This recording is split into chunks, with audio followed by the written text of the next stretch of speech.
Dear students, we are going to start the biology first chapter, that is life processes. So first you should understand the meaning of what are life processes. Life processes are the processes which are required for the survival of an organism.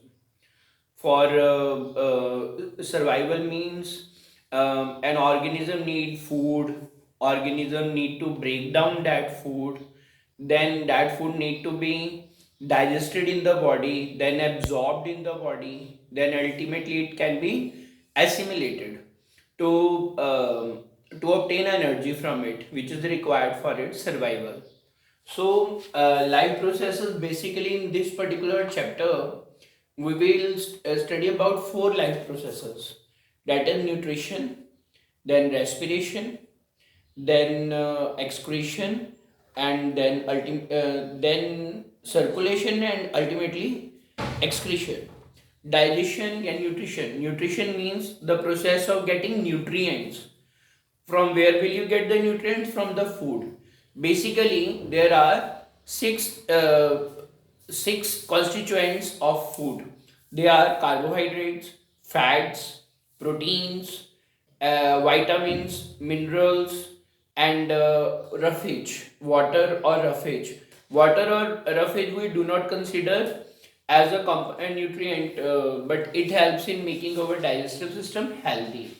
Carbohydrates and fats, they are called energy giving foods. Carbohydrates, when 1 gram of carbohydrate is utilized, then 17 kilojoule of energy is released. When 1 gram of fat is broken, then 37 kilojoule of energy is produced. Then comes proteins, vitamins, and minerals. They are called proteins are called building blocks of the body, and vitamins and minerals, they are required for performing certain functions in the body. For example, vitamin A, it makes our eyesight strong, so our eyesight becomes good. Similarly, vitamin C, which we obtain from citrus fruits, that provide us protection, that increases our immunity to fight with diseases, so on.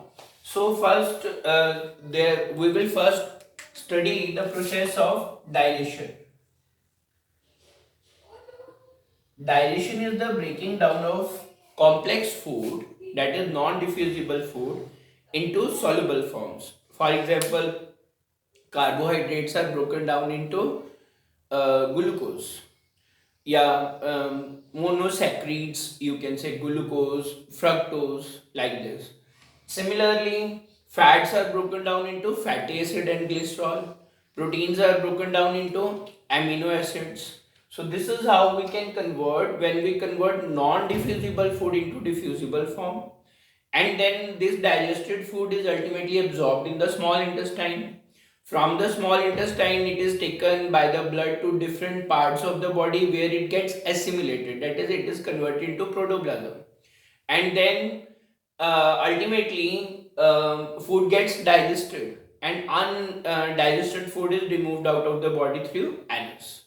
So, digestion is the process by which non-diffusible food is broken down into diffusible form, or we get nutrients from it. Then second, respiration. Respiration is a catabolic process. Catabolic process means in which complex food is broken down into simple inorganic substances, either in the presence of oxygen or in the absence of oxygen.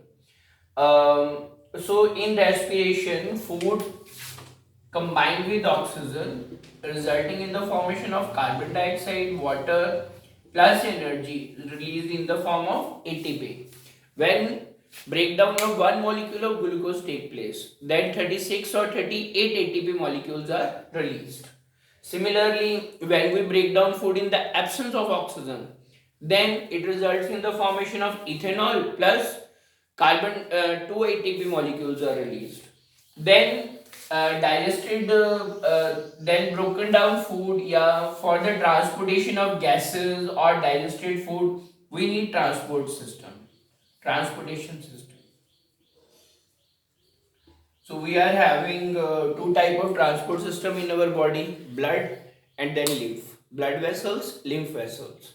Blood vessel is intracellular fluid, in which blood flows, and then it is connected to heart, then arteries, veins, capillaries. Similarly, there are transport system of in the form of lymph. Lymph is also called extracellular transport system because lymph vessels, lymph ultimately lymph capillaries are there. These lymph capillaries combine to form lymph vessels.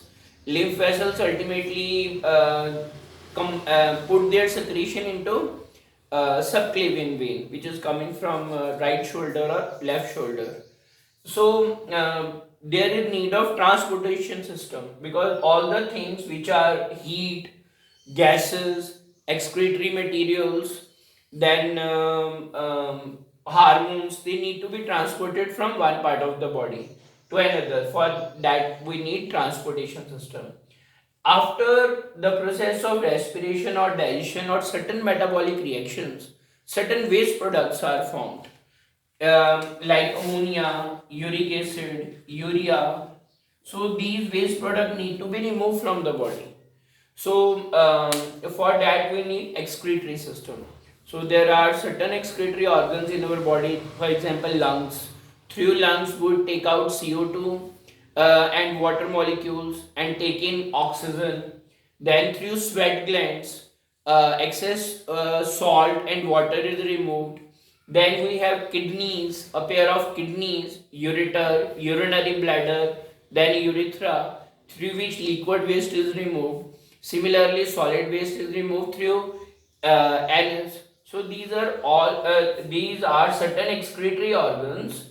Main excretory organs are sweat glands, lungs, and kidneys, through which all the waste product produced in our body are removed. For example, uric acid if accumulate in our body, it leads to a problem called gout, joint pain. So there is swelling in the joint pains.